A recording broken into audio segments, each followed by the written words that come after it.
Hello, Archie Dunlop here with Talking Astrology with Archie on Tuesday, November the 11th, 2025. Today, Jupiter goes stationary retrograde. It comes to a standstill and it is now going to be going backwards. In fact, it goes retrograde until the beginning of March, and this is something I want to look at in this video.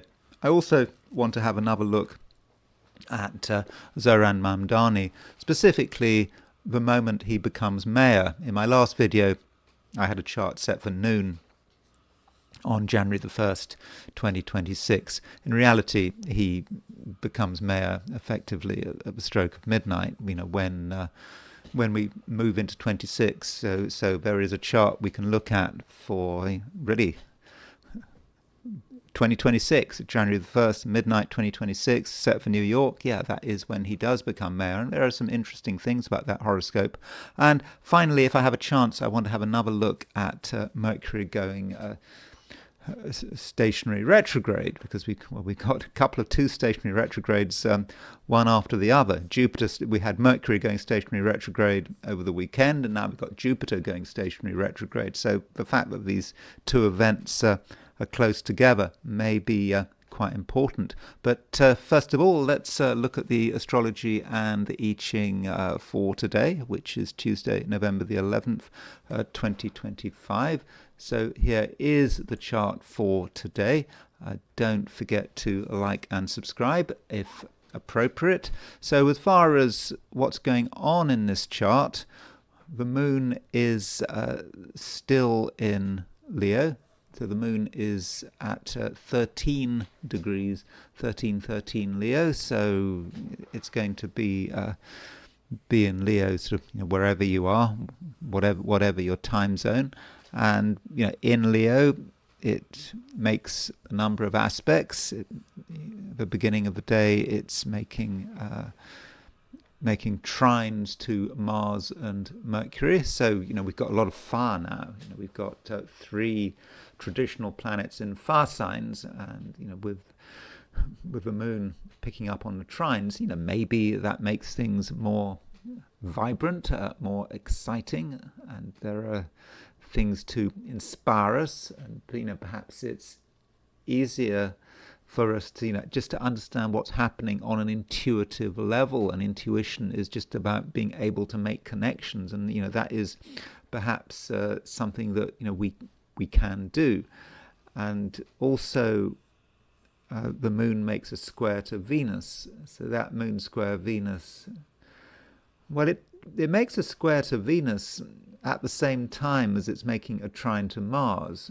So you can see that Venus and Mars are pretty close to a semi-sextile, and so the moon making a square to Venus, I don't know whether that's such a big deal. It's possible that there is a clash between the Leo and the Scorpio. I mean, they're both fixed signs, but maybe Venus in Scorpio is more reserved and wants to hold something back, yet the moon in Leo is trying to be sort of simple, make things easy. Why complicate things? Let's all sort of bask in each other's glow, and Venus in Scorpio might have other ideas. And aside from that, we've got biquintile between Venus and Pluto. So Venus and Pluto are 144 degrees apart. There's Venus. Where's Pluto gone? Did I say Venus and Pluto? Sorry, Venus and Neptune. Sorry, biquintile between Venus and Neptune. So that's quite a subtle aspect, that Venus-Neptune biquintile. And it's might be about style, how we're trying to present ourselves. Some of us might be making a special effort to maybe look rather nebulous. We don't want to be too defined, and that might be something we want to think about very hard. How do we create the right style? How do we present ourselves in such a way that maybe people don't understand who we are, and maybe we're deliberately creating smoke screens? So that's one way in which the Venus-Neptune biquintile might work. It might also be about imagination and trying to create something that is rather nebulous. Additionally, we've got a quintile between the Sun and Pluto. A Sun-Pluto quintile. It is what we are trying to create, and it's the Sun. It's Sun in Scorpio. We're definitely trying to create something. And when you think about the Sun in Pluto, Sun in Scorpio, you might think about power and control. Who's in control, and kind of likewise with Pluto. And so some of us might feel that we want to be in control. We have to do whatever it takes, and being in control and being in a position where we are not compromised, where we are well protected, is not necessarily something that comes easily. So we have to kind of work on it. We have to make a real effort to make sure we really come over as a powerful person. And we can do it because it is a quintile. And then we have got Jupiter going stationary retrograde. It comes to a standstill at 25 degrees 9 minutes Cancer. I mean, of course, from a heliocentric view, Jupiter doesn't go retrograde. So it only comes to a standstill from the perspective of the Earth. And so you could say Jupiter going retrograde just highlights Jupiter. Jupiter is a powerful force. And I will be looking at Jupiter retrograde in some detail at the end of this video. But Jupiter is there, needs to be taken seriously. There is a question: where are we going to move to next? How are we going to expand? Do we have second thoughts?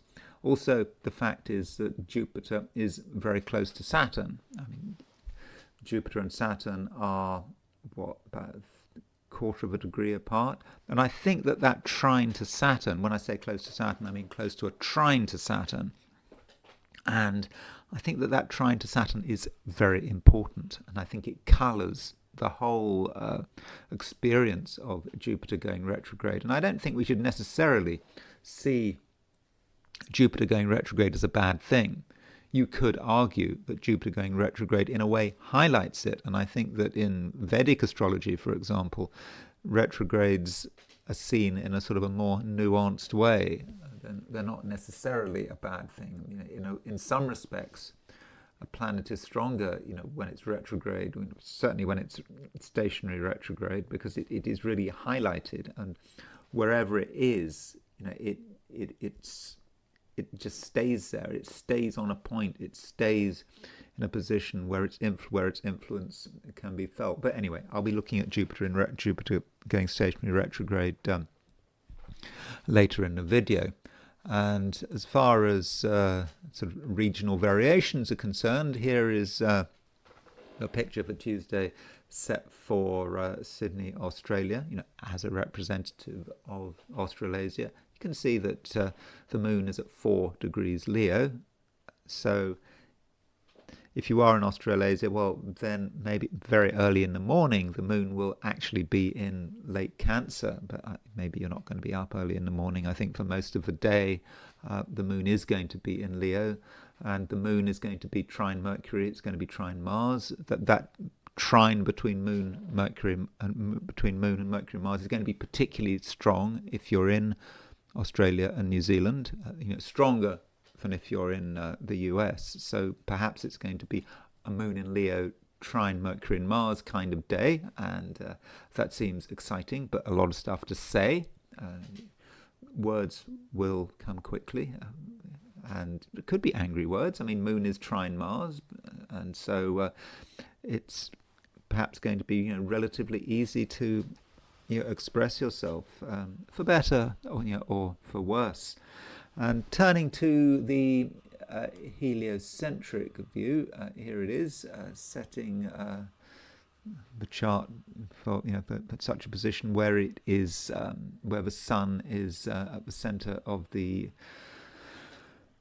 solar system, or at least at the center of the chart, to acknowledge that, there's Jupiter at 15 degrees Cancer, a reminder that Jupiter does not go retrograde in a heliocentric chart, and Jupiter is making a quincunx to Mars. It's also doing something a bit strange with Saturn. Now, when you look at that chart, you might ask yourself, what is the connection between Jupiter and Saturn in this chart? I mean, we know that geocentrically they're trine, but what about heliocentrically? There is a micro aspect between Jupiter and Saturn heliocentrically. It's part of the 15 series of aspects. So let me just show you what I mean. Let me set up the 12th harmonic of the heliocentric chart. I know it sounds obscure, but I thought I should do this for the sake of completion. So this is the 12th harmonic of the heliocentric chart. And if we set up the 12th harmonic, we see a pretty close Jupiter-Saturn opposition. And what with the 12th harmonic chart, conjunctions, squares, trines, sextiles, semisextiles, quincunxes are all shown as conjunctions. Whereas the 15 series of aspects, 15 degree series of aspects are shown as oppositions. And so what we see is a Jupiter-Saturn opposition. So there is a 15 series aspect kind of in the semi-sextile sequence of aspects between Jupiter and Saturn. And to my mind, this does say a lot about the economy and the markets, perhaps. I'm making this recording on Monday morning Pacific time. As far as I can see, most of the markets are up. Maybe this won't last long, but this is what's happening perhaps as Jupiter makes this micro aspect to Saturn. But maybe I'll be talking about this later. But just remember that Jupiter and Saturn have this particular heliocentric relationship, which arguably Mars joins in with. Mars is making a 15-degree series aspect to Jupiter. Well, in fact, we can see this. It's making a 30-degree. If we go back to the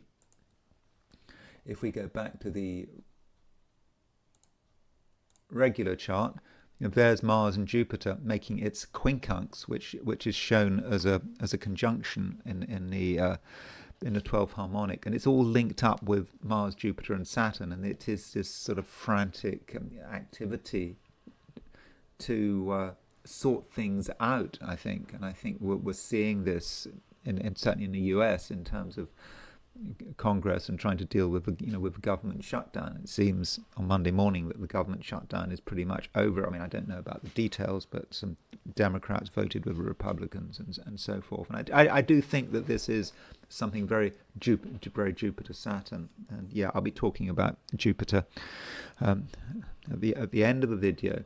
So now I want to view things from a perspective of the 12 signs. So these are my forecasts for the 12 signs for today, which is Tuesday, November the 11th, 2025.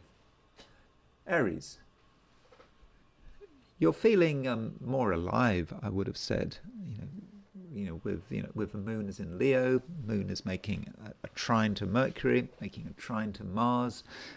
You do feel that you are able to be more yourself, and if there's anything you would like to do, something you enjoy, then now might be the time to do it.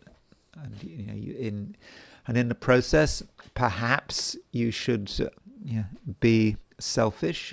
There's nothing wrong with selfishness, especially if you're an Aries. The moon does make a square to Venus, and it could be, for example, with this moon square Venus, Venus in Scorpio. Venus is not in a great position at the moment, and with this Venus in Scorpio, moon square Venus, you might feel that you are being judged, or someone doesn't approve of what you're doing, or you have to apologize for what you're doing.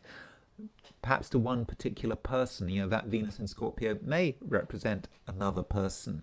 Venus, don't forget, is ruler of Libra, your opposite sign. And so, that would be a shame if you tried too hard to be accommodating, because, today should be about yourself, and you need more room. You need space. I think that is important, and your ideas need space. You've perhaps allowed ideas to build up, and maybe they've got a bit stuck. So now would be a good time to explore, and really to see what is available. And perhaps a big event going on is Jupiter going stationary retrograde. Now, Jupiter going stationary retrograde, affects all of us. It doesn't matter what our sign is. So we have to consider what is this about. So Jupiter's about to go retrograde. It stays retrograde, for quite a long time. I think until the beginning of March. And while Jupiter is retrograde, there might be some things you want to reconsider, and you might be reconsidering things relating perhaps to your home, and what it means to be secure. I mean, this is the lesson of Jupiter in Cancer. So Jupiter's been in Cancer for some time. It's been in Cancer since the early summer. And so with early summer from a Northern Hemisphere perspective, early winter if you're in the Southern Hemisphere. And so with Jupiter in Cancer, this is a time, if you're an Aries, to really think about what makes you secure, where you are happy, what does make you happy. And it's not a typically Aries kind of feeling. Jupiter in Cancer is asking you to be more restrained, not to just take a risk for the sake of it. And it may well be the case that you were sort of working it out. It was starting to make sense. It seemed, Jupiter at 25 degrees 9 Cancer, that Jupiter was almost coming towards the end of the sign. Jupiter was in the last decanate of Cancer, indeed in the last half decanate of Cancer, the last 5 degrees of Cancer. So it was all making sense. But now that Jupiter's going stationary retrograde, maybe some reconsideration is required. You need to go back over things and ask yourself, what does security really mean? What does it mean to have a home? What kind of relationship should you have to property and real estate? Have you really got it sorted out? I'm sure you've got it sorted out to some extent, but there's perhaps some more work to be done, and you might, for example, with Jupiter retrograde, just have second thoughts about where you're living or how you are arranging your living space. So that's certainly one way in which Jupiter going stationary retrograde, could impact you, and it could have a more psychological meaning. I mean, Jupiter in Cancer, it is the roots of who you are. It's your past. And however assertive and dynamic you are, you can't completely ignore the past. And while Jupiter is retrograde, you perhaps have a chance to sort of get back in touch with the past, get back in touch with memories, and those memories may be more real than you realize. And it could be that the way things were done in the past are, in a way, the way forward. So don't neglect the past, and perhaps the past is giving you a guide to the future. And so it's real. It's very real. The past, however distant it was, and the people from the past. Jupiter in the Cancer, can be about your parents, in particular your father and your relationship to your father. It doesn't matter if your father's no longer around. He's still there at some level. Even if you never met your father, he's still there. And perhaps Jupiter going retrograde is just some kind of a reminder.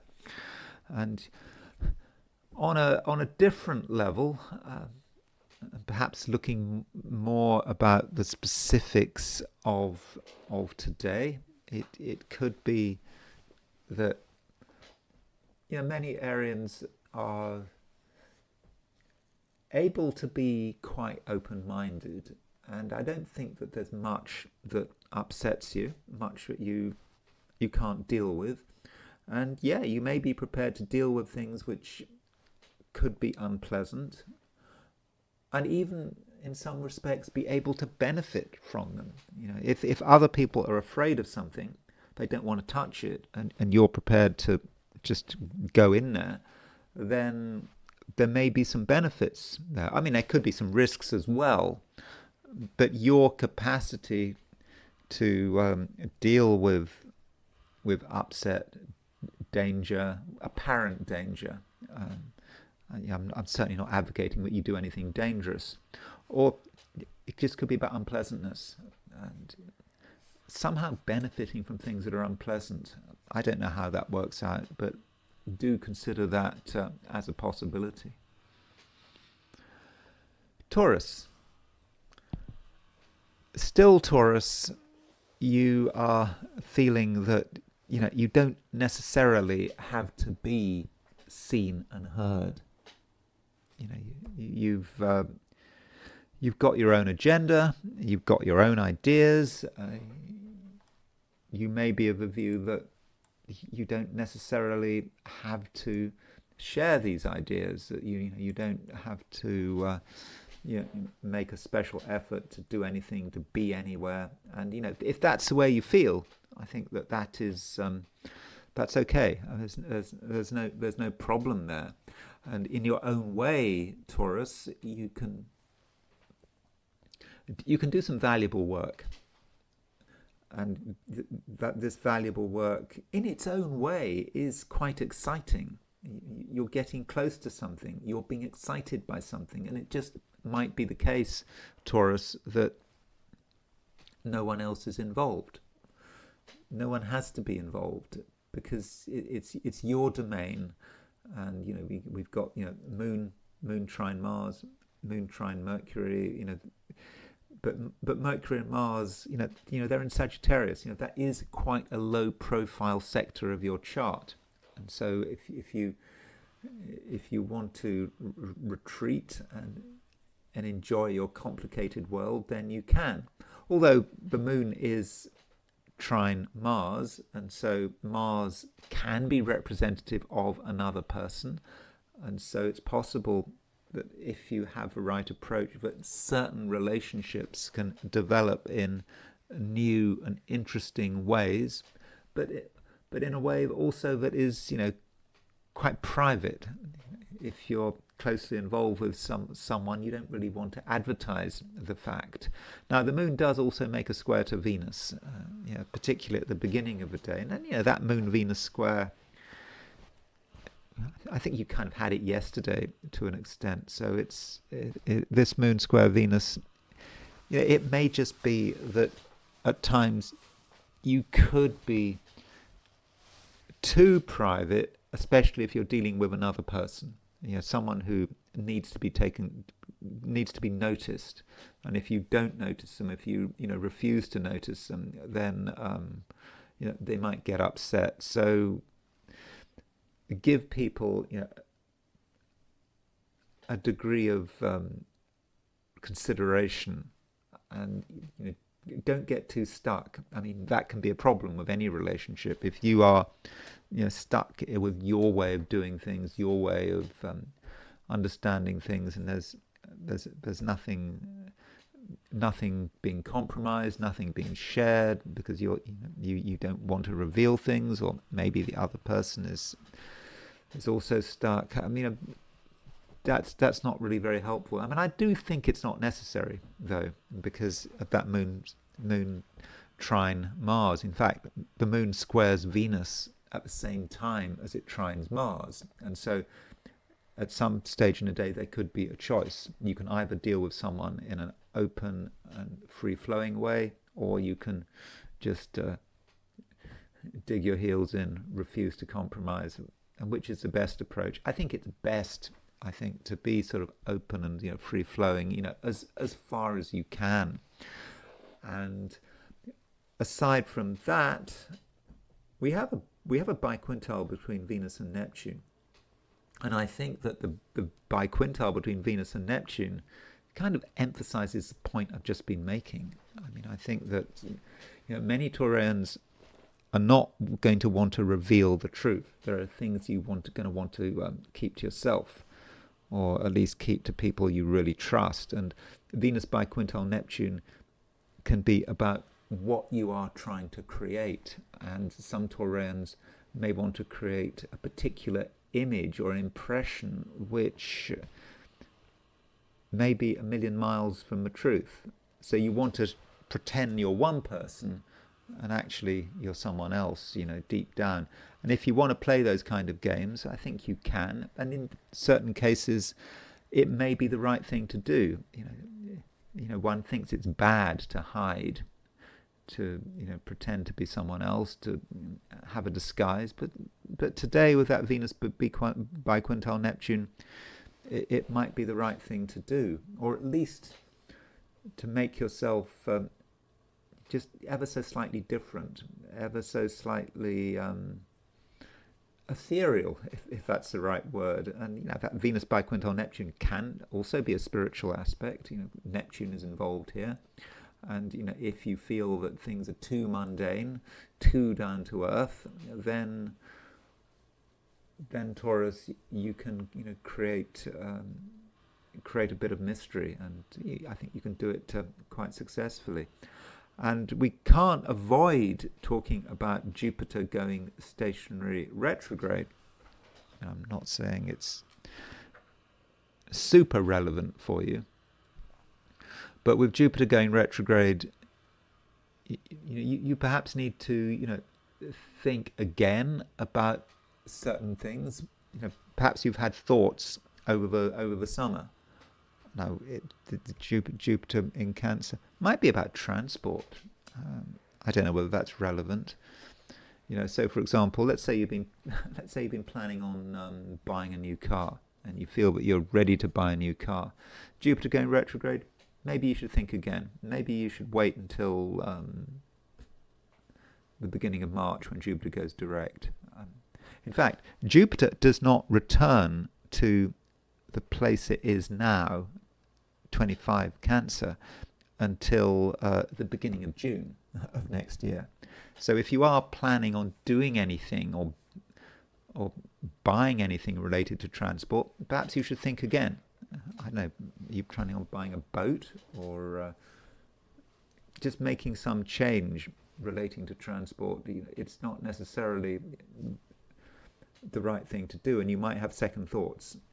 So that is one way of looking at it. Jupiter going retrograde might also give you another chance to do what you felt you should have been doing.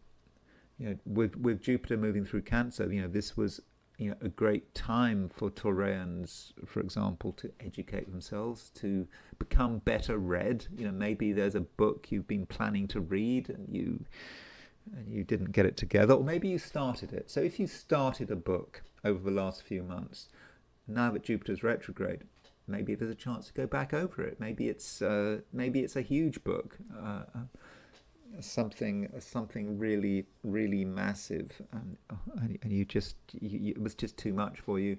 You started it. It was too complicated. You thought it was too complicated. You jumped to conclusions, but then you have another look at it, and it just is actually readable after all.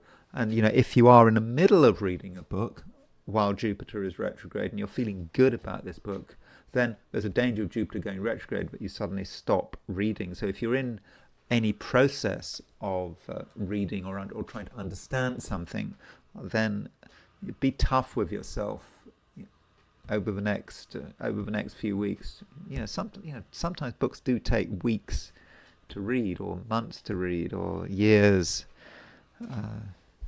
If you're trying to read Proust, for example, I almost finished the first book in the series because Proust, he wrote is it 7 books or something like that. I got really close to reading the first a couple of years ago, but I just couldn't make it. I couldn't get through it. I mean, the trouble was that Proust made so many references that you had to keep looking up these cultural references, and it drove you crazy. Maybe I should give it another go. But that was a very third house thing. Having to constantly move from one thing to another, it was just really difficult. But you've got to keep going. And I think perhaps Jupiter retrograde is telling you that it's a time to read. One other thing, Jupiter retrograde may indicate that there's unfinished business connected with your neighbours. So if you and your neighbours have been sort of involved in something, maybe something quite positive, not necessarily a dispute, but maybe you lost touch with it, and maybe now with Jupiter retrograde, you've got a chance to sort of go back over unfinished business. Maybe you're being forced to go back over unfinished business. Gemini. I'm obviously talking about Jupiter retrograde. I mean, Jupiter retrograde is a relatively important event, for all of us. And from a Gemini perspective, Jupiter going retrograde could be potentially about money. I don't know how money's been going for you since the early summer from a northern hemisphere perspective. But Jupiter moving into Cancer could have emphasized the financial side of things. Maybe you saw opportunities, and maybe you didn't take advantage of them.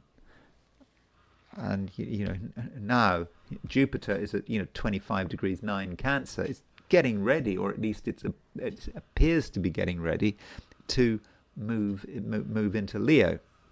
And it's out, but of course it's not. It's not going to go move into Leo till next year because it goes retrograde.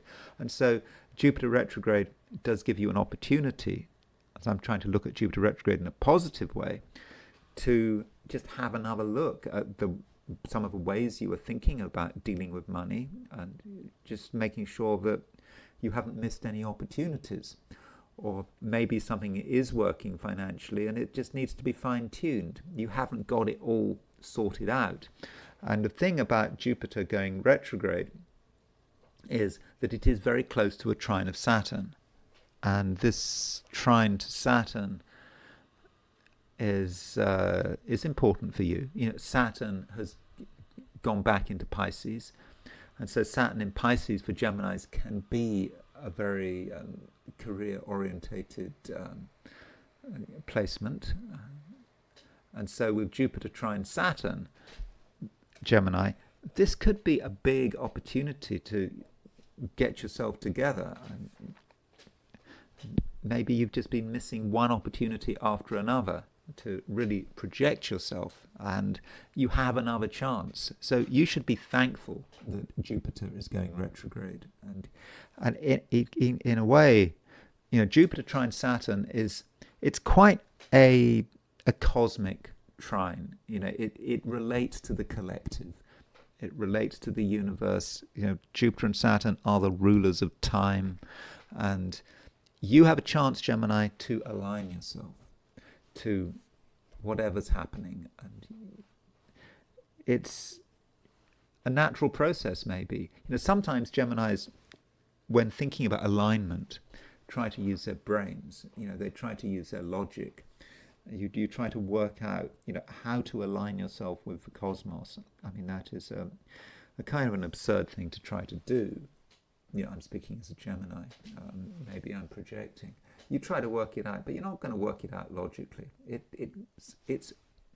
goes further than that. It's something you just have to have an intuition about, and finding that intuition can be difficult. But maybe with this Jupiter-Saturn trine, in water signs, well, that's an emotional rather than intuitive feeling, but it's obviously a feeling, and feelings tend to be emotional. But this Jupiter trine Saturn, I think, really does give you a chance to realign, to connect, and also to take advantage of things which you almost were able to take advantage of over the last few months, but you didn't get it together. But yeah, you do have another chance. And while you're at it, don't forget other people. Mercury and Mars are coming towards a conjunction with each other. Tomorrow, Mercury and Mars are exactly conjunct. They're pretty much conjunct, right now. I mean, we're within less than 2 degrees of each other. And the Moon making a trine to Mercury and Mars does indicate that potentially you can benefit enormously from other people, provided you don't get annoyed with them. You could say Mercury conjunct Mars is about you getting annoyed with other people. Other people can make you mad. That's true. They can, but they needn't. And so, Gemini, it's important to be tolerant and understanding, and also with Jupiter going retrograde, it could be that someone is having a change of mind, and you should be able to deal with other people's changes of mind. You shouldn't get annoyed if someone wants to do something that you hadn't necessarily expected. If anyone has a change of mind, it always or will be for a very good reason, and it needn't affect you. It needn't damage you, and on the most positive level, you have a chance now to interact with people who are creative, who appreciate who you are in the same way that you appreciate who they are. So I think overall, Gemini, things can work very well. But I think the biggest danger at the moment is that Mercury-Mars conjunction, and it could be a trap. It could make you annoyed. It could encourage you to do something stupid. It could encourage you to be impulsive. And I'll be talking more about that Mercury-Mars conjunction in tomorrow's video. But just don't do anything stupid or sort of impulsive under its influence. Cancer. I'm talking a lot about Jupiter going retrograde. That is the big event of the day, and Jupiter goes retrograde in Cancer, and so it's very likely that retrograde motion is going to have an impact on you. I mean, it will have a particularly strong impact if you have whatever you're looking at these 12 signs for, whether it's the sun or the moon or the ascendant. But if for example you had your sun between I don't know, say 22 and 28 Cancer, so if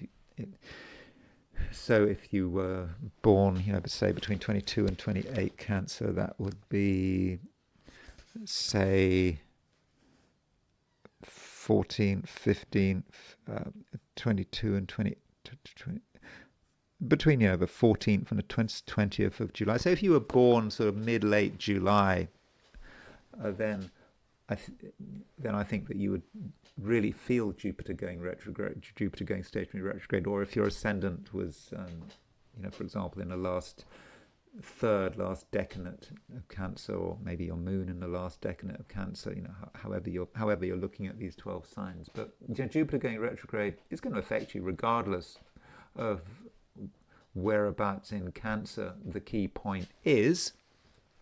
And you could say that Jupiter going retrograde is a good thing, because it means that Jupiter stays in the sign for longer. I mean, if you look at Jupiter right now, it's at 25 degrees 9 minutes Cancer. I mean, it's about to leave the sign. At least it appears it's about to leave the sign. Of course, it's not about to leave the sign because it's going retrograde, and Jupiter will keep going retrograde until the beginning of March. I think it stations at, I think it's 15. I think it's something like 15. Yeah, it stations at 15 degrees 5 Cancer. At the beginning of March, and it gets back to 25 Cancer at the beginning of June. So you have an extended period of time with Jupiter with Jupiter in Cancer. So you haven't missed anything.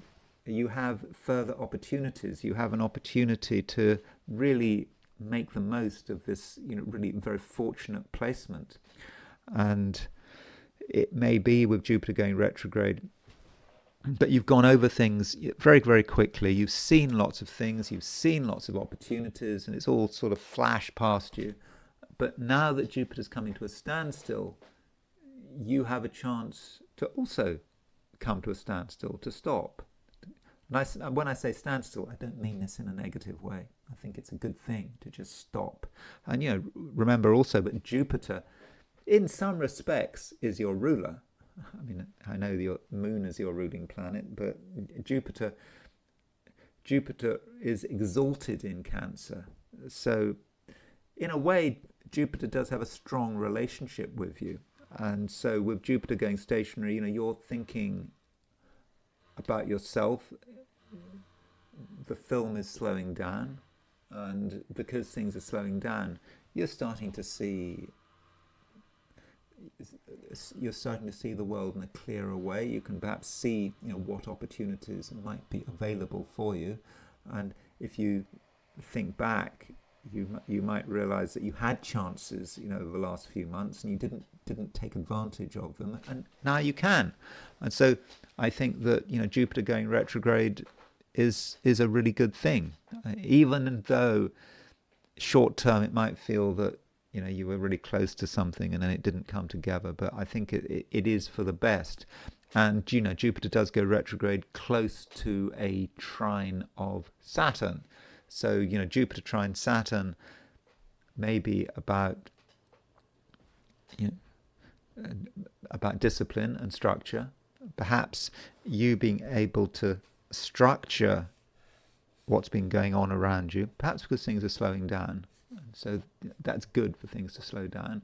And maybe with another person's help, it may feel that someone who seemed distant is actually there for you, almost there for you. There's still a little bit of a gap because Jupiter does not make the exact trine to Saturn. That doesn't happen until next year, and next year it will happen under different circumstances. So it could be, for example, that you see the benefits of knowing someone, but it might not be until next year, late next year, over next summer, that you really you see them in their full glory. But maybe I'm just reading too much into it. And so I think this is a positive time for you, Cancer. I think that you have a chance to just slow things down and really to think about what can be done, and on a sort of a shorter term level. What we've got, the moon in Leo, the moon's making a trine to Mercury and Mars. And if I wanted to describe that, well, moon in Leo might be about your resources and you trying to marshal your resources. So if you've had concerns about money for whatever reason, now might be a chance to think about them, to maybe make some arrangements and rearrangements. And if you're not happy with the way things are being organized, then that's something you can address. And you might just have a sudden vision about the way things should be and how things could be arranged in an administrative and financial sense, and then once you've got this vision, you could and should be able to act on it. Leo, moon is still moving through your sign. In New York at noon, the moon is right in the middle of Leo, so you're able to take full advantage of this placement. And with the moon moving through Leo, you should have a fairly strong sense of yourself, and also what you can do, because the moon in Leo does make trine aspects to Mercury and Mars. Okay, these Mercury-Mars trines particularly strong beginning of the day, particularly strong if you're in Australia or New Zealand. But I think all of us can benefit from these trines, or if you're a Leo. I mean, I'm not a Leo. And so if there's something you want to do, and you feel that it's important, then go ahead. Even though Mercury is retrograde, it doesn't matter. And if you feel that you're being blocked, then just be clear. And I think that is important. Use plain speaking if necessary, because the moon makes a square to Venus at the same time as it makes a trine to Mars, and that moon square Venus just might encourage you to just keep quiet. The moon in Leo, it does have a certain fragility to it if it feels that it's not getting enough attention. And that moon square Venus might emphasize that fragility if you dwell on it. But I think that moon square Venus is optional. I wouldn't focus too much on moon square Venus in Scorpio. I'd focus more on the fact that the moon is trine Mars, and moon is trine Mars, trine Mercury. And so, be enthusiastic. Make a special effort to be enthusiastic. And it's not just about enthusiasm. It may actually be about power as well. The sun is quintile Pluto. Sun is your ruler. So if the sun is quintile Pluto, that's all about what you can do, what you can project. And if there's something you really want, Leo, then I'm confident that you can get it. And your ability to use words, I think, is going to be quite impressive. It's not about using lots of words. It's about using the right words. And if you feel a need to be persuasive, to get people to perhaps see things from your point of view, I think that's very much something you can do. So so don't be afraid of being persuasive. Yeah, I think you can be persuasive, and people will listen to you, and maybe at some level you're going to sort of understand other people's weaknesses in a kind of quite sort of secretive way. And maybe that's connected with Jupiter going stationary retrograde. Jupiter is in Cancer, the sign before Leo. So Jupiter in Cancer, it can be devious, Jupiter in Cancer, from a Leo perspective. And you are perhaps aware of things that other people aren't, and you're able to keep certain things secret. And maybe that's how you're going to experience Jupiter going stationary retrograde, just feeling that you are ready to reveal something, but you're thinking maybe not quite yet, maybe next year, if you're going to be truly strategic about it. And in fact, Leo, I think it is a day when you are going to be relatively strategic. It's not just about some short-term gain or benefit. You've got to think about things from a wider perspective, and that's something you can do. So if you're clever, Leo, I think it can be a pretty good day. Virgo. Well, don't forget, Virgo, that Mercury is getting pretty close to the conjunction of Mars. We've got the Mercury-Mars conjunction coming up, I think, tomorrow. And Mercury is your ruler, and Mercury is retrograde. So you could argue, Virgo, that Mercury is under a fair amount of pressure. It is retrograde. It is in Sagittarius, a sign of its detriment. It is moving to a conjunction of Mars. I know I keep saying this, and I'm not trying to undermine you. I mean,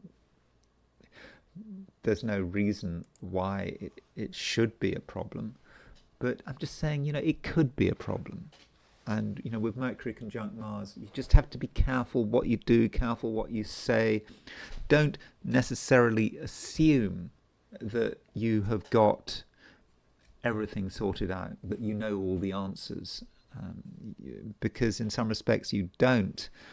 And additionally, you might be in the process of drawing the wrong conclusions. You might be absolutely sure of yourself, or things might be becoming clear, and then you have to make another decision, and so you kind of have to start all over again. And so perhaps, Virgo, it is a time to be just thinking about things in your own quiet way, without being pressurized and without being reliant on anyone else.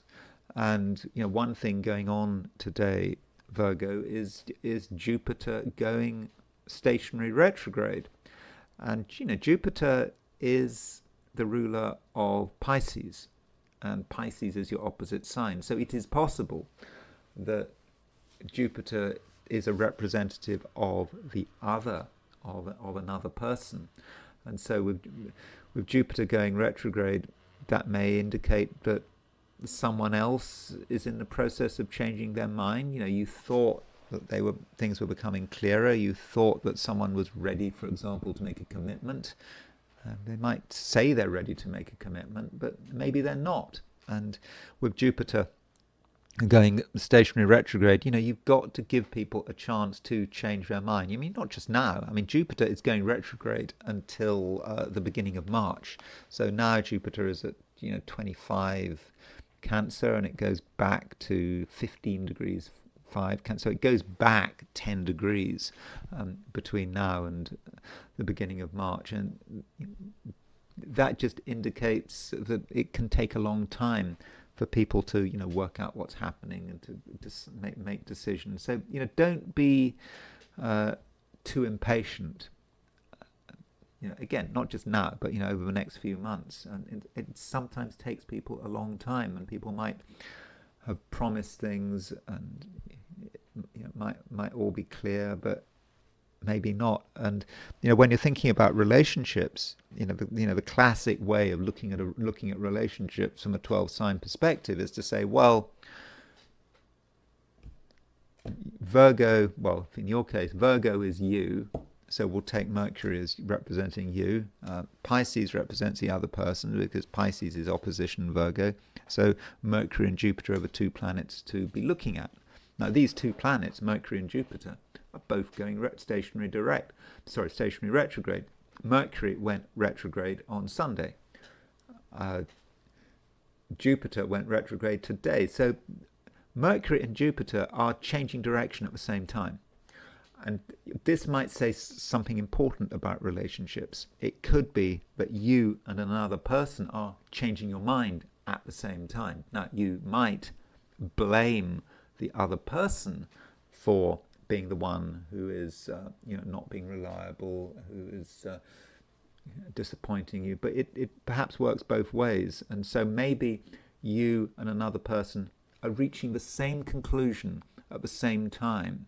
And if you and someone else are both changing your mind at the same time, well, in some respects, that indicates you're on the same wavelength. You're both, in your own different ways, seeing a problem. Or you're maybe, on a more positive note, you're seeing the same opportunity, or you feel that it's time to wait. So it's important that you understand why people are doing what they're doing, and also you understand your own role.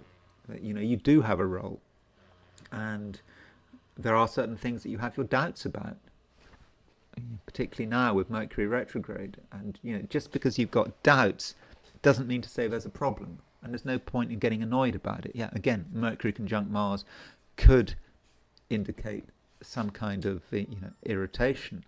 Now, it's not all bad, even in terms of relationships. I think that right now there is scope for you and other people to get on really well with each other.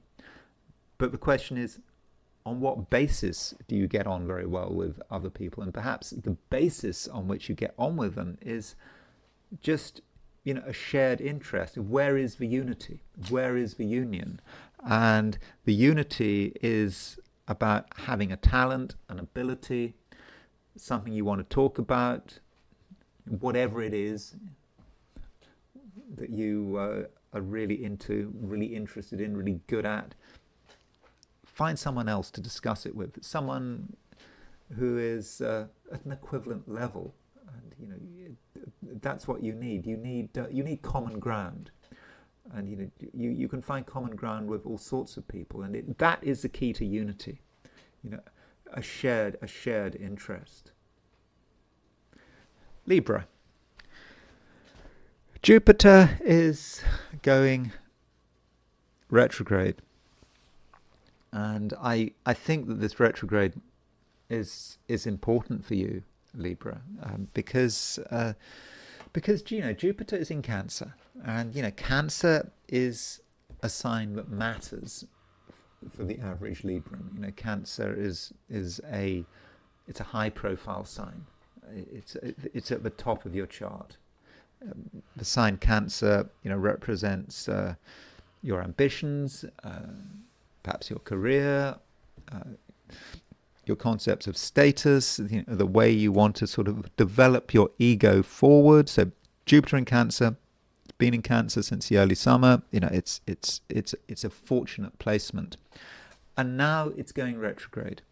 And so what this might mean, Libra, is that you have to maybe just go over things which have become quite important for you. You might also have been quite successful with them, but you didn't get things 100% right. You're not ready to make clear decisions. And so with Jupiter going retrograde, between now and the beginning of March, you have a chance to just go over your plans, what you were trying to achieve, and just fine-tune everything. And you don't feel that anything is cast in stone, because you were doing well over the summer, over the autumn, as Jupiter moved through Cancer, and you were making good progress, I hope. And now some refinement is required, especially as Jupiter is going. See, Jupiter's making a trine to Saturn. Jupiter was getting really, really close to a trine of Saturn. I think it got within 1/4 of a degree right now. Never makes that trine in 2025, because Jupiter goes retrograde. Doesn't make that trine until next year, when I think you'll have Jupiter in Leo trine Saturn in Aries. But it's close enough for you to be able to feel its impact. And I think that with this Jupiter trine Saturn, it is about hard work.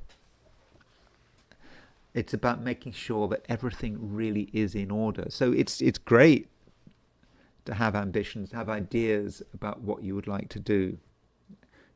Hopefully to be projecting yourself in the real world, making an impact. That's all good. But at a certain stage, you need to make sure that what you're doing is real. It can stand the test of time. And Jupiter and Saturn, they are the two chronocrators, the rulers of time. And so Saturn can perhaps just give you the structure that maybe so far you haven't quite been finding. And so it's not really a time to go any further, to move into new territory. You've gone as far as you can, and now it's time to consolidate. And so perhaps this is how you should see the next few months, as a time of consolidation, making sure that your ambitions are all on a firm footing, and maybe there are some things you've glossed over that you just need to go over again. So I'm actually quite optimistic about Jupiter going retrograde, especially because of this trine to Saturn. So yeah, it might seem boring, not necessarily what you wanted to do, but I think at the same time it's useful and maybe necessary. And it's not the only thing going on. I think that today, Libra, you can be quite sociable. I think that you'll know how to be yourself. You'll know how to get people's attention. You'll also know how to hide. When I say that, you can be sociable, but you can decide exactly what you want to reveal. You can be very good at presenting yourself as someone who you aren't. So if you want to disguise yourself, give the impression that you're someone you're not, you can. And that might sound a dangerous game, but it might have its uses. Not everyone can handle the full you at the moment. And additionally, it just might be important that impressions get managed, and you have to think about, what kind of impression do you want to give at the moment, Libra? And I think that you can give the impression of perhaps being someone who is quite easygoing, quite a relaxed person, perhaps someone who is slightly up in the air, pie in the sky, and that's the impression you can give. That's not the real you, but sometimes you want to just put people at their ease. You don't want people to be worried about you, to think that you could maybe do something useful. You want to perhaps give the impression that you're just no one to you're no one to worry about. You're not going to cause any harm. You're not going to be super ambitious or anything like that. And maybe that suits you very well. And so maybe I verbalize this in the wrong way, but the way you present yourself could be important. And in general, if you can present yourself in a way that is ever so slightly vague, that might be a good thing. Scorpio. A couple of things going on.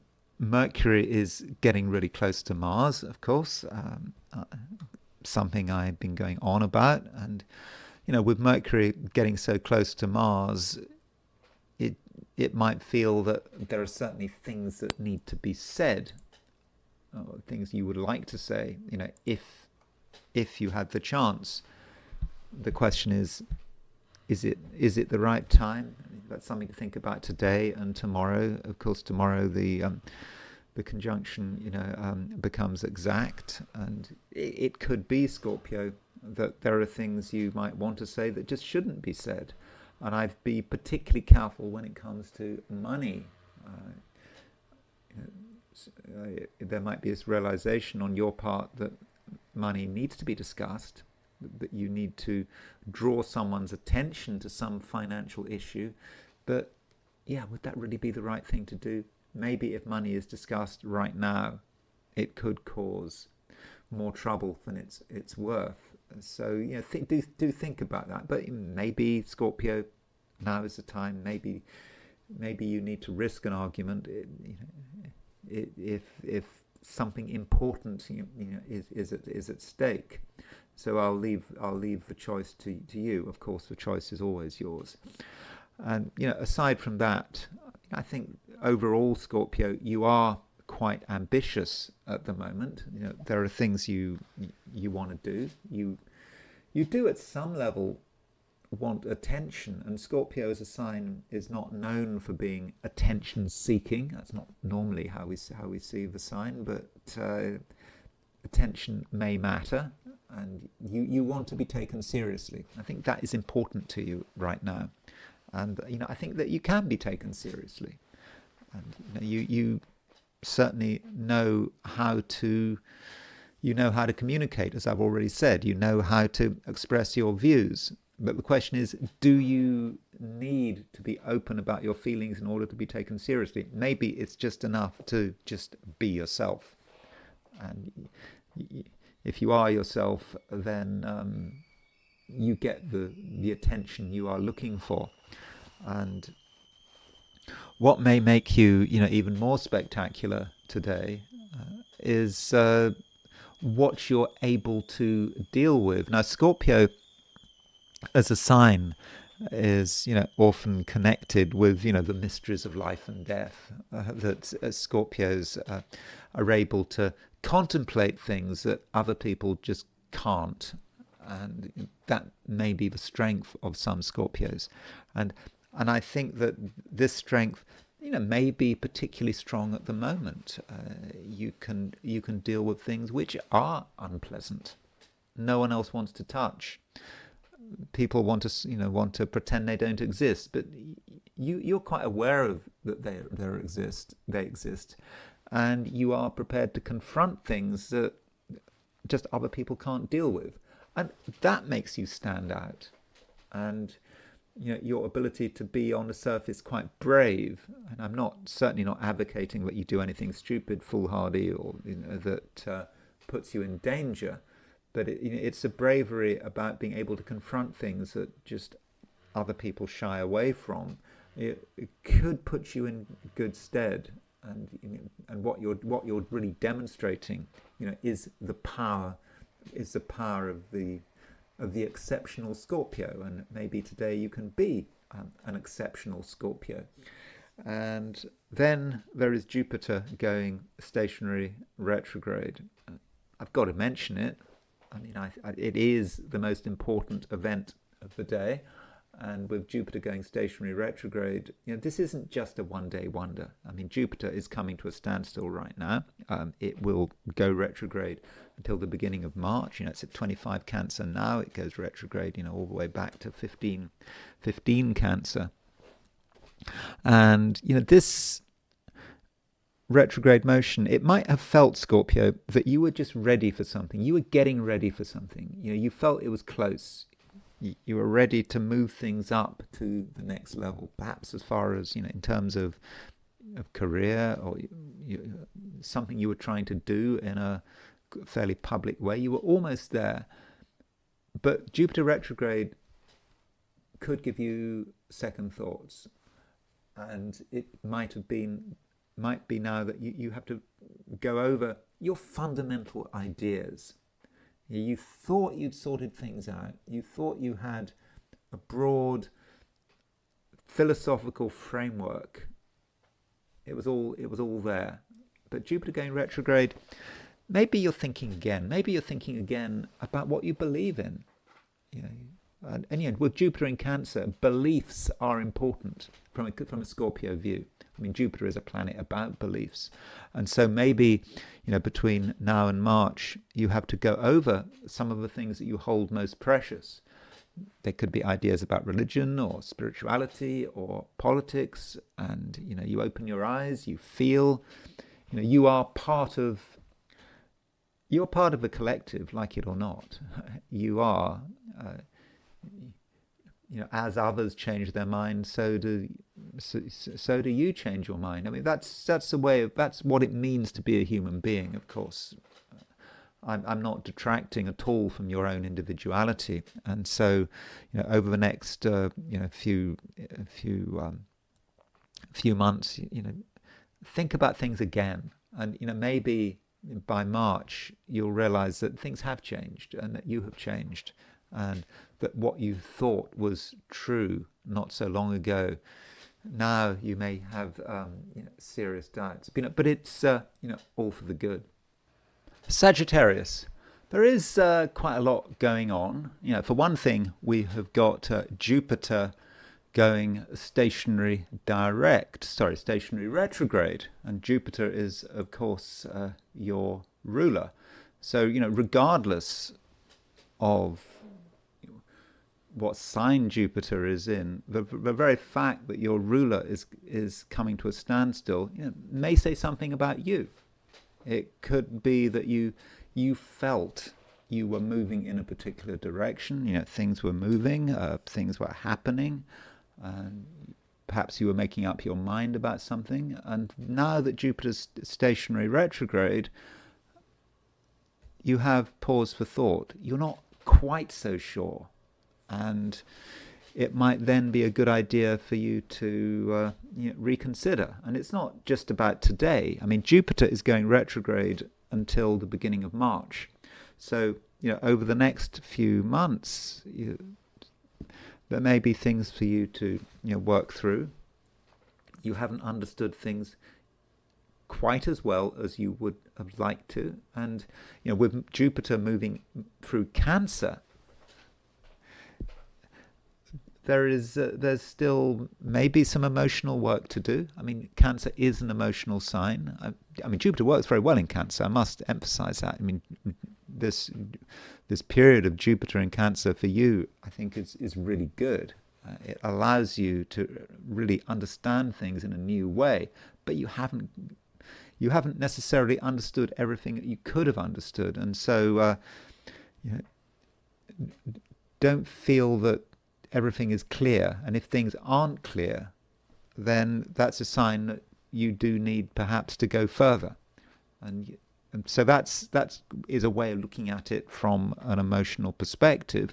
It's not just about emotions. I mean, with Jupiter in Cancer, it's generally about things that are complicated. What is complicated? Well, money can be complicated. Agreements can be complicated. Relationships can be complicated. You know, whatever might be complicated can be understood to a very great degree, but the process is still ongoing, and it just might be that over the next few months you need to really make a special effort to understand things. And it could be, we're talking about just small print, asking yourself, what have you agreed to? And once you realize what you're perhaps tied into, then you might want to make some changes. So it's not a time to be naive, to think that it's all sorted out, but it's all going to be all right in the end. That's not necessarily the case.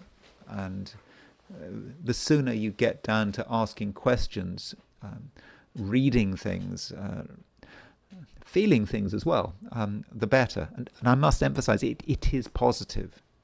It might sound rather grim, but it's not.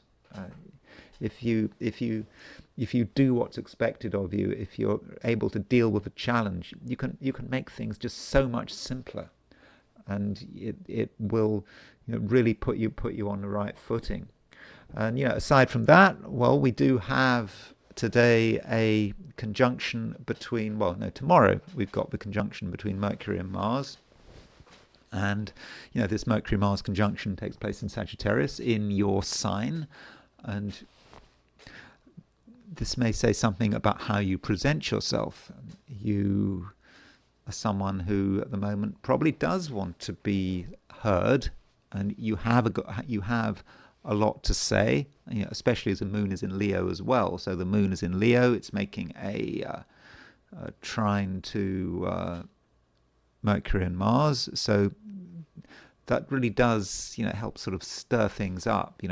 Things can move. You can make things move. You can create happenings. And as far as other people are concerned, you are quite active and you are quite dynamic. And so if people need to come together, you can bring people together through your actions and through your initiatives. So I'm thinking that this is a day certainly in the short term, where you can really make your presence felt. But of course, Mercury making that conjunction to Mars, you don't have to say everything that's on your mind. Just because you believe something, you're sure about something, it doesn't mean that you have to spill it all out. Because some people are fragile, and as far as relationships are concerned, don't forget Mercury is getting very close to Mars. Mercury conjunct Mars may be a person who is weak, relatively weak, but who is also annoyed, who is angry. Maybe their anger represents their weakness. It's what I was saying yesterday. If you come across angry people, they're concealing a weakness. It's not a strength being angry at all. And even it's not a strength even talking too much. If people are talking nervously, it's a sign of their own of their weakness. And you could take advantage of a situation, or you could see what you could do to help, see what you can do to make people feel better about themselves. Capricorn, Jupiter and Saturn. So Saturn is, of course, your ruler, and Jupiter is trine Saturn at the moment.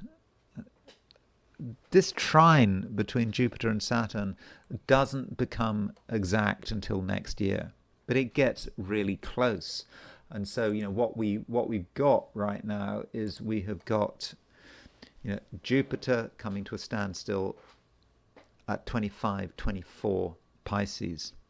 Saturn is at, sorry, let me say that again. Jupiter coming to a standstill at 25-09 Cancer. Saturn is at 25-24 Pisces. So it seems that Jupiter is getting really, really close to a trine of Saturn, but it doesn't make it. Jupiter goes retrograde, and this is as close as it gets, pretty much, this trine. And the actual exact trine between Jupiter and Saturn does not take place until next year, when Jupiter is in Aries. Sorry, when Jupiter is in Leo and Saturn is in Aries. And so this Jupiter-Saturn, Jupiter-Saturn trine, although it doesn't become exact, certainly has an impact.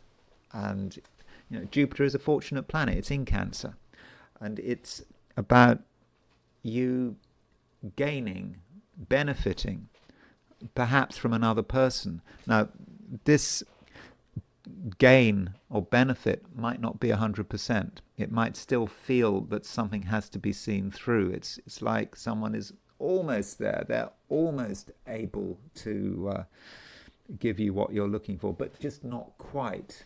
And maybe that gap is something that you can fill. I mean, maybe but I mean, I think you should really make the most of other people with this Jupiter trine Saturn, and it's going to be going on for some time. These are two planets which are moving very slowly. So, over the next week or two, really see what people have to offer. And of course, Jupiter is in Cancer. Jupiter is in your opposite sign, and that may well say something about relationships. I mean, broadly speaking, it is a time where you have high expectations of other people. And if other people are short of those expectations, you are not going to be happy about it. You might even want to do something about it. So your expectations are high.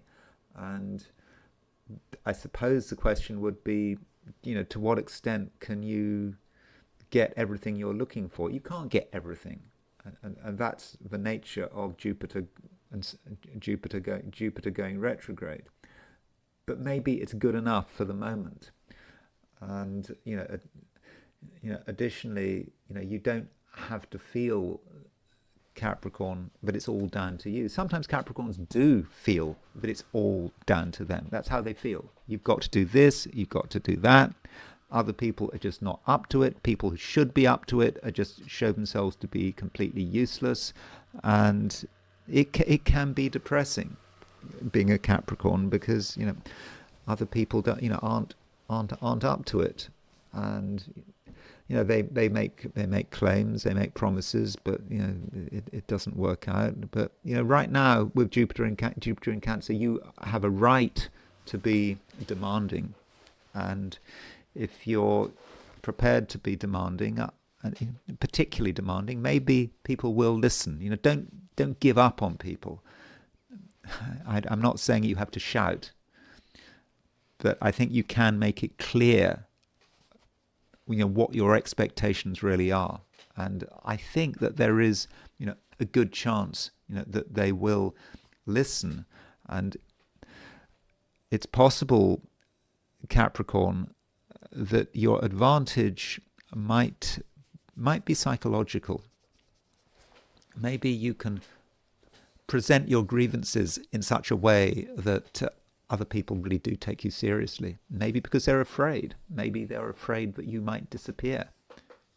Maybe you could be ever so slightly threatening, and you could sort of take advantage of another person's insecurities. This is all for the best. I'm not saying that you act in a way that is unpleasant or evil. It's what you have to do. It's what you have to do to be taken seriously. And sometimes that might mean making threats or giving the impression that if someone doesn't get themselves together, then there could be serious consequences. And even if it's not a situation where there is any kind of conflict or you being disappointed at another person. If you want to get your way, I really do think you can. It is a time when Capricorns can really demonstrate, the full power of their personality, and you can do it quite deliberately. You can decide that you're going to really have an impact. You're going to do it in a way that is almost planned, and you do it, and you start to see the benefits. So Capricorn, don't underestimate yourself, and also remember that it's okay to have high expectations, and if other people aren't fulfilling those expectations, then you have got a right to respond, and your response could be very effective. Aquarius. Well, Aquarius just follows Capricorn, doesn't it? I mean, that's the thing. You've got these two signs, Capricorn and Aquarius, both ruled by Saturn. And, because they're both ruled by Saturn, there are similar things to be said. And, I was just talking to Capricorn about Jupiter-Saturn trine, and that certainly impacts Capricorn because of Saturn. Saturn rules Capricorn. Saturn also rules Aquarius. So with Jupiter trine Saturn, inevitably you're going to be impacted by it. Now, this Jupiter-Saturn trine doesn't become exact. And why am I talking about Jupiter-Saturn trine now? I mean, the exact trine doesn't take place until next year, fairly late in the year. When Jupiter is in Jupiter's in Leo and Saturn is in Aries, so it doesn't really happen right now. But the thing is that Jupiter is going stationary retrograde today, and it goes stationary retrograde, very close to the trine with Jupiter, and so you are influenced by Jupiter. You are helped by Jupiter, and this Jupiter-Saturn trine, I think, in many respects, helps get you together. It does allow you to sort yourself out, and to do what is necessary, and to think about what is important. And it might be that as Jupiter goes stationary retrograde, you're thinking about the way you are organizing your life, the kind of plans you are following, and it just might be that you start to realize that if you haven't fulfilled your full potential, it might be because the organization hasn't quite been good enough. I mean, I think you've made strides over the last few months, since the early summer, but you haven't gone all the way there. And it's a time when the right level of organization can make all the difference, and just making a few changes can be important, and it can turn what appears to be a hopeless task, something that just cannot be done, and the more you do it, the more obvious it seems to be failing, and then you make a few changes, then everything changes and things start to move. And that might be what you can start to think about now, with Jupiter starting to go retrograde, trine Saturn, and Jupiter continues to go retrograde until the beginning of March. And so, over the next few months, you have a chance to really think about how you are organizing yourself. And I think that you can really do some valuable work.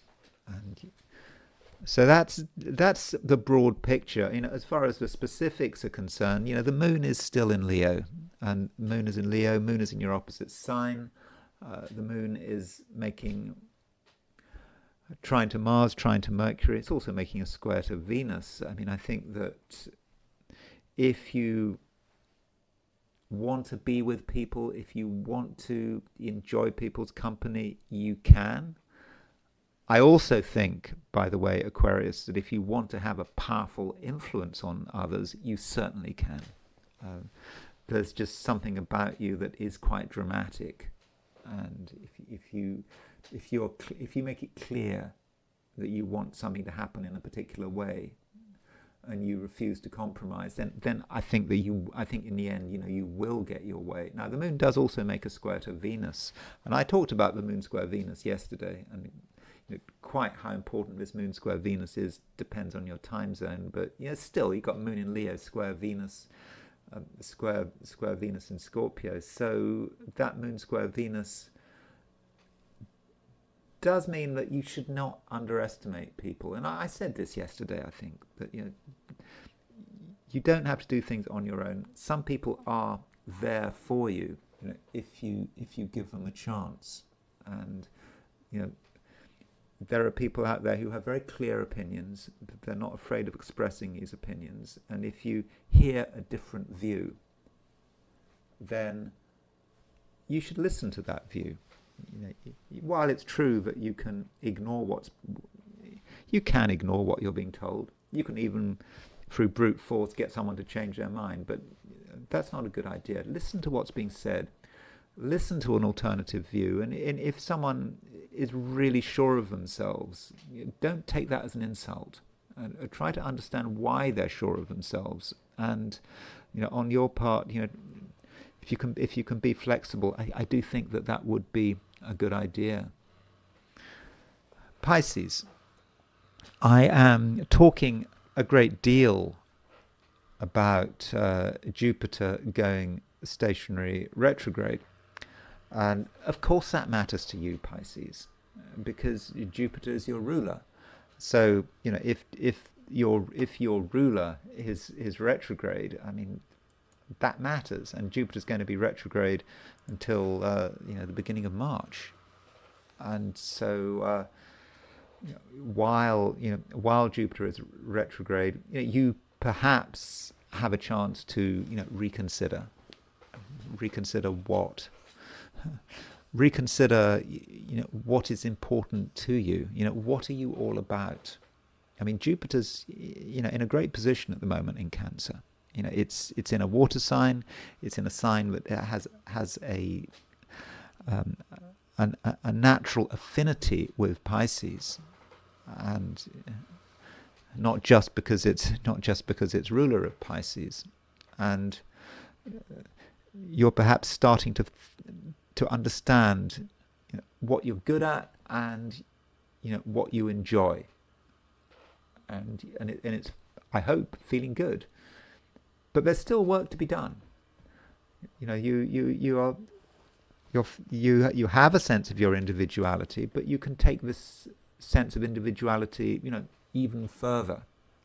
And with Jupiter making a trine to Saturn,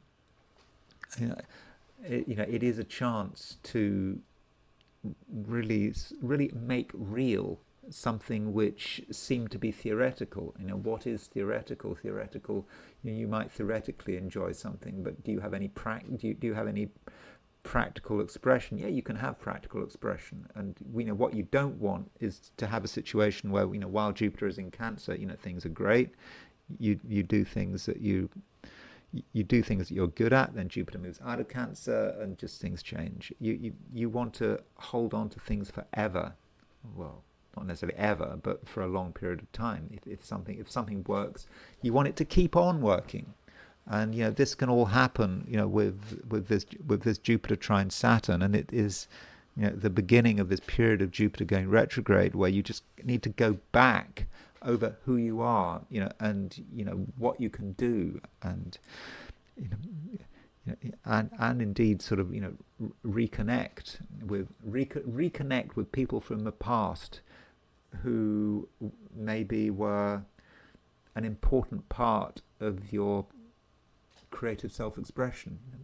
Perhaps in the past you had people who were on your wavelength, who understood you, and you had the same interests, and maybe things had dissipated, but now things can reconnect. So I'm pretty positive about this. And also today and tomorrow we've got the exact Mercury-Mars conjunction is tomorrow, but don't forget Mercury and Mars getting really close together, and if we try to be positive about Mercury-Mars, the Mercury-Mars conjunction, it is about you expressing what is important to you, what you want to get together right now. And if you're clear about it, then I think that people will listen. People are going to listen.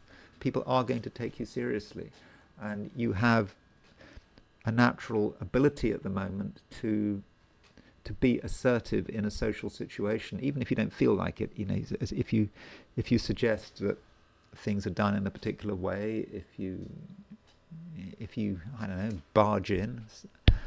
I don't know whether barging in is necessarily the right thing to do, but if you do barge in and try to push people around with the best intentions, then I think that you can be quite effective.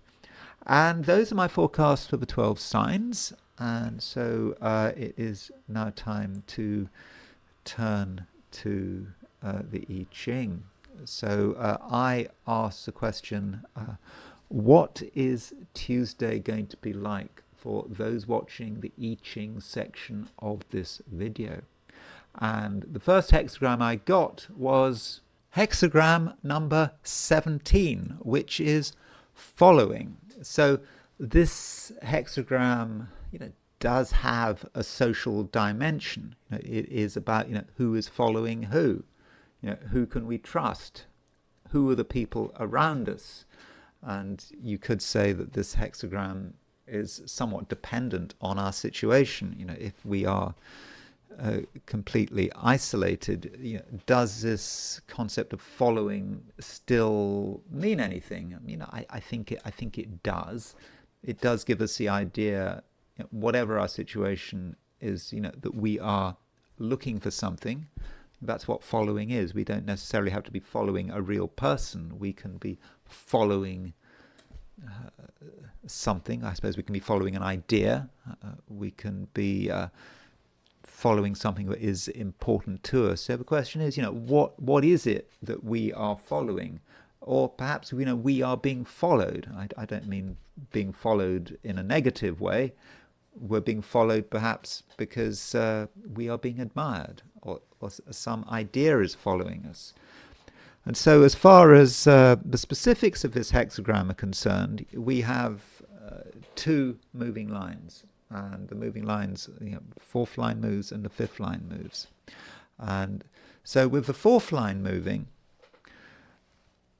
we have to be careful about other people. If other people are attracted to us, doesn't matter whether it's face to face, on the internet, for whatever reason. Why are people following us? Are they following us because they think we're great? Because they think we're inspiring? They think we've really got something important to offer of a non-material nature? Or are they following us because they're only looking after their own interests? They don't really care about us, but they care about perhaps what they can gain from us. Maybe it's money, maybe it's influence, maybe we're just useful temporarily. So when dealing with other people, and particularly if they're being nice to us, if they're flattering us or whatever, really think about their motivations. Because some people, they're not necessarily up to no good, but they don't really care about us. They just care about something else, whatever benefit they are looking for. So I think it's going to be very important to distinguish between those people who are worthy of our attention and others who they might just be hangers on, fair weather friends, whatever. So do make that distinction. And it's important to recognize what is superior. And the Legge translation of the I Ching, when talking about the fifth line which moves, talks about fostering what is excellent. So going back to this concept of following, we need to follow something, even if it's not a person, or other people need to follow us. Following is a two-way thing. If we're being followed, then we must follow. And what we must concentrate on is the excellent, whatever is good. So if we're doing the following, we follow people or ideas which we regard as being excellent. We should not be satisfied with second best. Second best is just not good enough. And so that's how we should judge things. And it's also how we should judge people. Okay, it's not like everyone can be excellent. Everyone can reach some kind of perfection. It's not about that. It's just about making that distinction between ideas, concepts, and people, and that's how we deal with following. And we have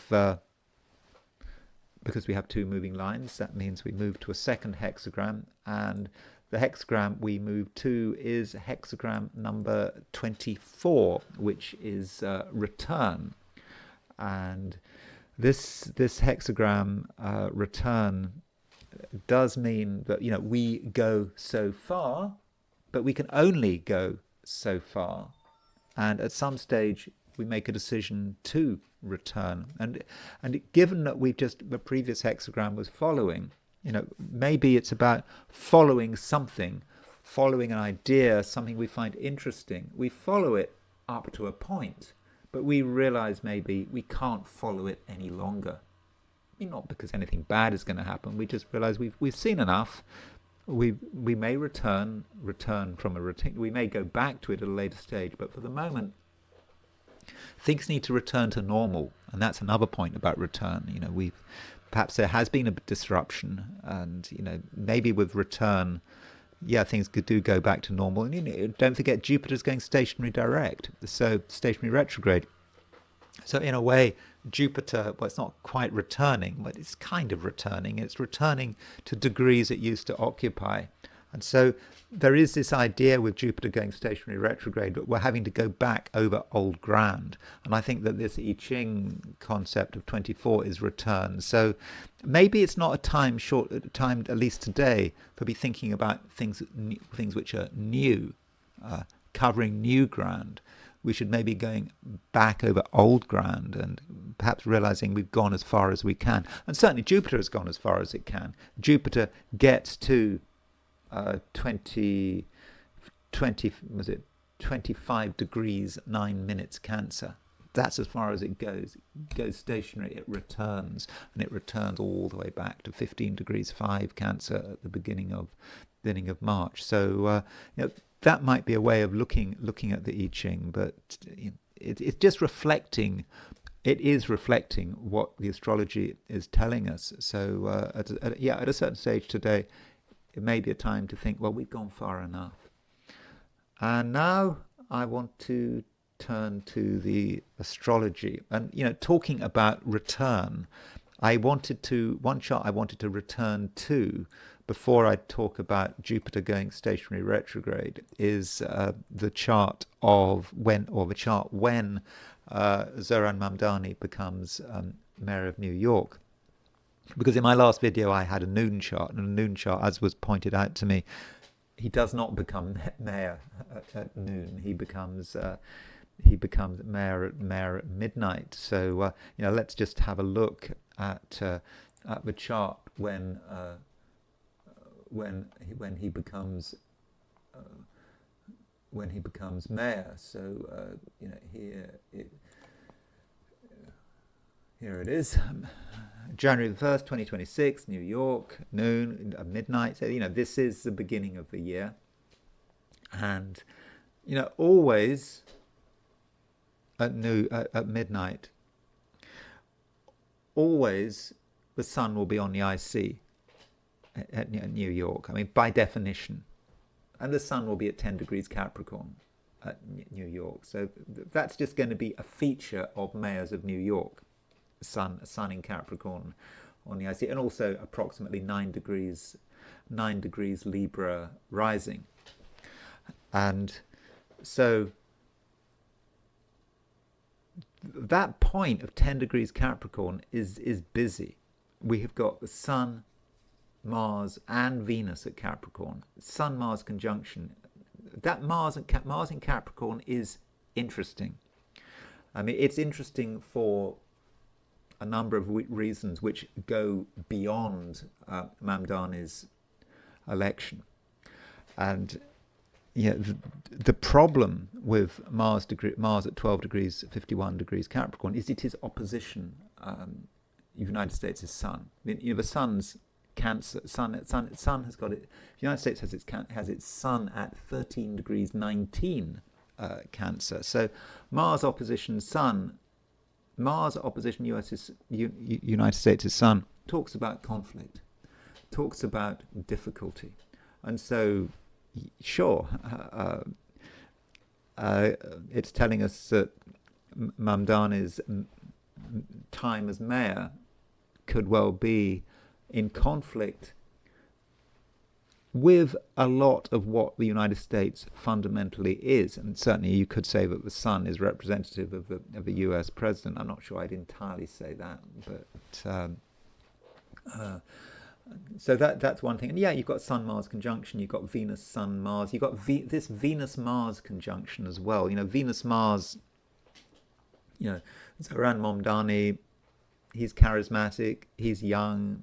You could say he's a bit of a Venus-Mars figure. I don't think that Zohran Mamdani has anything. I'm looking at his chart, looking at his Venus-Mars relationship. There's his Mars, there's his... where's his Venus gone? His Venus is it? Yeah, I mean, Zohran Mamdani doesn't have a Venus-Mars aspect. I mean, his Venus and Mars are what are they? What's that? About sort of 52 degrees apart. So there's no aspect between his Venus and Mars. But still, in terms of you know, him becoming mayor. There is a strong, you know, Venus-Mars feel to it, and you know, one wonders whether Venus-Mars is such a good aspect. You know, Venus is undermined by Mars, and yeah, Mars is on the IC, so you know, that could present trouble, and disagreement there.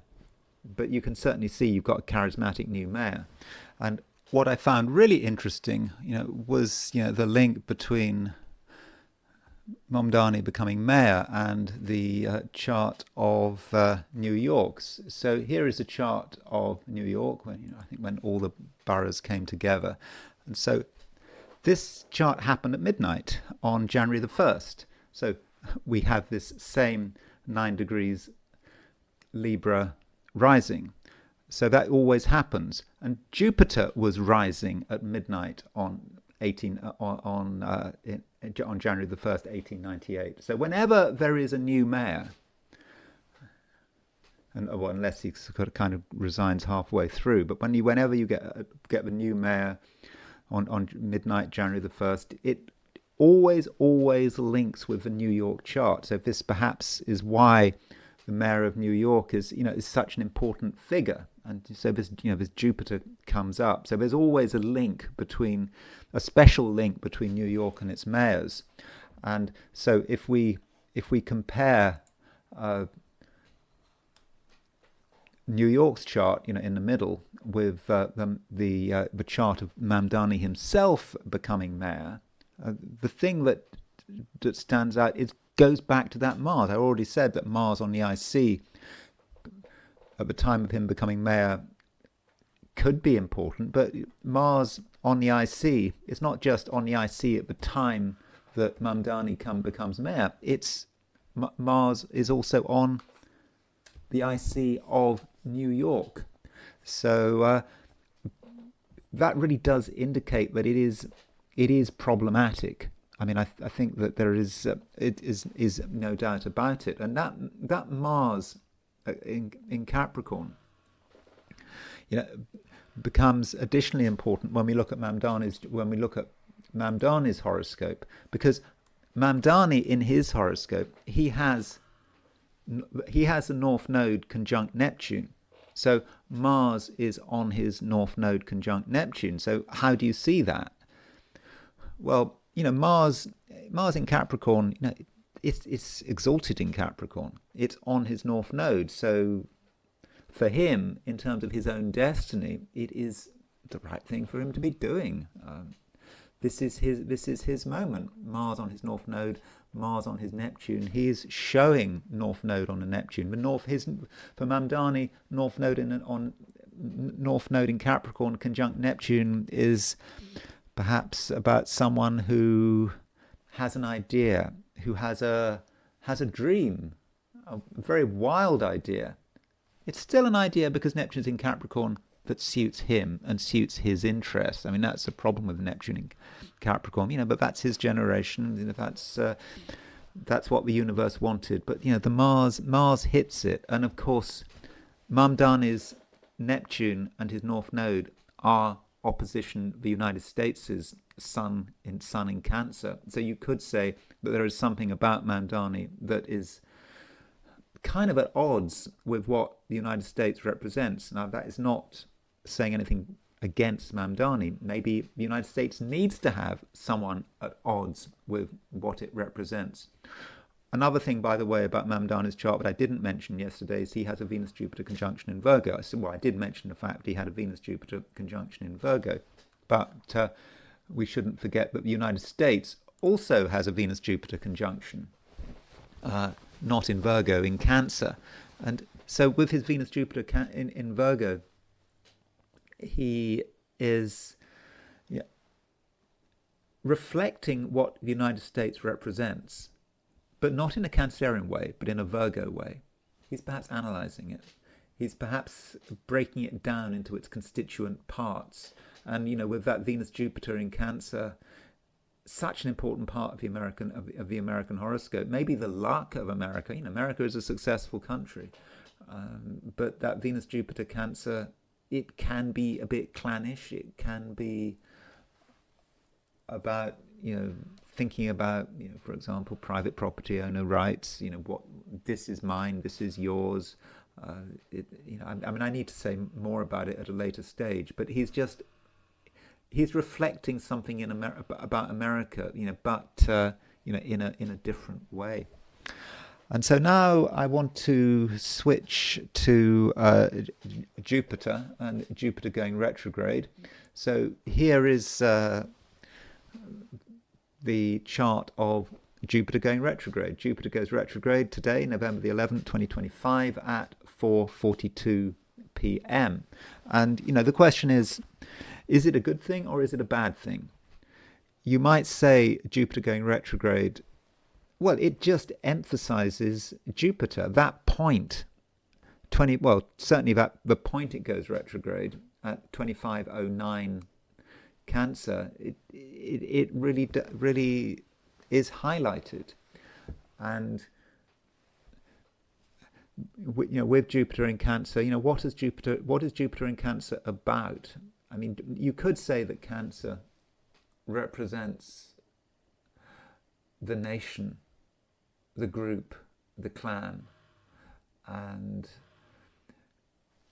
from a political point of view, nationalism is on the rise.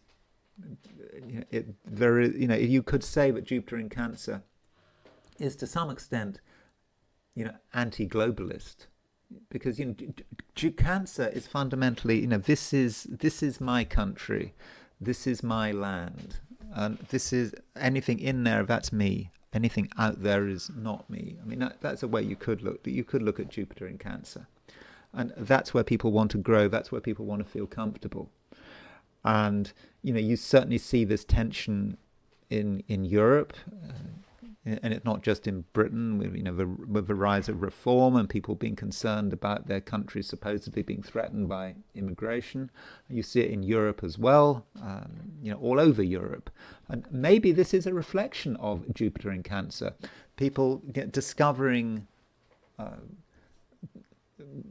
or wanting to discover their own belonging. And there's even sort of some evidence that people are becoming more religious. Young men are increasingly going to church. Why are they going to church? Well, it could be something to do with Jupiter in Cancer. You want something to hold on to. And so with Jupiter going stationary direct, stationary retrograde, this may reflect what this is all about, and it may become particularly strong, particularly poignant at the moment. And so politicians have to think about that. Do you really want to be a globalist? Do you want to be part of something larger than yourself? Do you want to just ignore your country's borders? Again, I'm not saying this is right or wrong. I'm just saying that this is how people might respond to Jupiter going stationary direct, because stationary retrograde, because it's right on that point. Jupiter is, strongly emphasized. Now, Jupiter is making a trine to Saturn, and I think this trine to Saturn is an integral part of this Jupiter station. The fact that it is on that point, trine Saturn, it may well say something about the business cycle. Now, I looked at the markets today.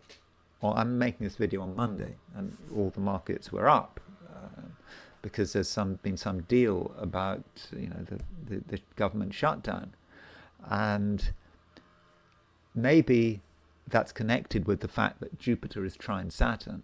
Jupiter trine Saturn. Now, I have to be careful what I say. I'm not making any predictions here. I'm certainly not giving any advice. You could argue that this Jupiter trine Saturn is actually quite fortunate for the markets and for certainly the view of the global economy. I mean, I know that people are suffering. But the markets seem to be fine. The markets and how ordinary people are feeling, Wall Street and Main Street, there is a bifurcation there. On the other hand, Jupiter trine Saturn can be about the markets, and it could be with this Jupiter trine Saturn that the markets will, from now on, will continue to recover in one way or another. Don't forget, Trump's got midterms at the end of 2026, so he's going to want to do everything he can to make people feel good. At least that's the US. So I think that could be a way that the Jupiter trine Saturn is working. And it's kind of interesting that, with Mercury went stationary retrograde on Sunday, and one often sees Mercury going stationary retrograde as being a negative, but Mercury went stationary retrograde, and this was a time when there was some agreement about the government shutdown. So you associate Jupiter retrograde with things getting worse, but maybe when Mercury goes not direct, but when it comes to a standstill, the thing has to be resolved. So this might be a new way of looking at Mercury retrograde. We shouldn't necessarily think of it always as being bad. We have to look at perhaps at what was going on before Mercury went retrograde to give us an idea about how it's going to work. So we had the government shutdown coming into Mercury retrograde, so maybe it's not so surprising that Congress made a real effort to try to sort things out. Of course, I'm looking at things from a very sort of US perspective, and if you're not in the US, you have to look at whatever country you're living in. So that's one idea about Jupiter going retrograde. I do think that this Jupiter retrograde is likely to affect the Trump regime. If you look at the moment that Trump became president on January the 20th, 2025, Mars is exactly on the IC, and Mars is at 24/4 Cancer, and the IC is at 26/16 Cancer. And so Jupiter is right on the inauguration Mars and on the inauguration IC. And this could tell us something else. Jupiter on Mars suggests to me that, Trump has ideas. It could be quite aggressive. It could be about something undermining America, possibly. There might be a provocation, or it might be that Trump feels himself to be provoked. And this Jupiter going stationary direct, it's also on Trump's Venus-Saturn conjunction. I mean, it's pretty close to his Venus, it's pretty close to his Saturn. So, he has a Venus-Saturn conjunction in his chart. And this Jupiter really brings it out. So what does that mean for him? Well, it could say something about him and his various relationships, something about him and Melania, Jupiter on his Venus, Jupiter on his Saturn. Perhaps the harshness of Trump, it manifests, but with Jupiter on his Venus, I mean, you could say that's quite a good thing. I mean, having Jupiter stationary on your Venus, this might be Jupiter stationary on his Venus, that certain things start to work out for Trump. So it may not be bad, but one still has to be aware that Jupiter is on the IC in hitting the IC of the inauguration chart. And let's not forget that when we look at the new year, remember this chart for the inauguration of Mamdani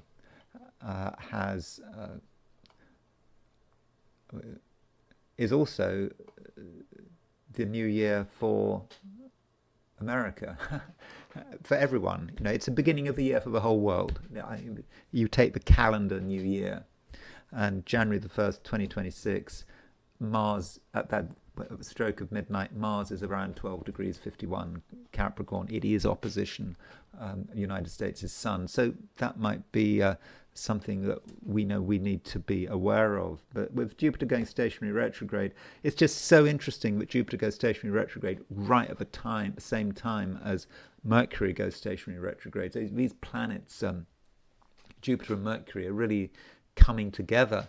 And when you have two planets going retrograde like this, you'd expect a change of direction. And so far the markets are up, and there's been an agreement on the government shutdown. So that might be the first manifestation. But I will be looking at this in more detail over the weeks and possibly months to come. So thank you very much for watching this video. I hope you enjoyed the video. If you did enjoy this video, I'd be very grateful if you were to like it. If you're not subscribed, I'd be super grateful if you were to subscribe. If you want to buy me a coffee, there's a link in the description, and I will talk to you again tomorrow.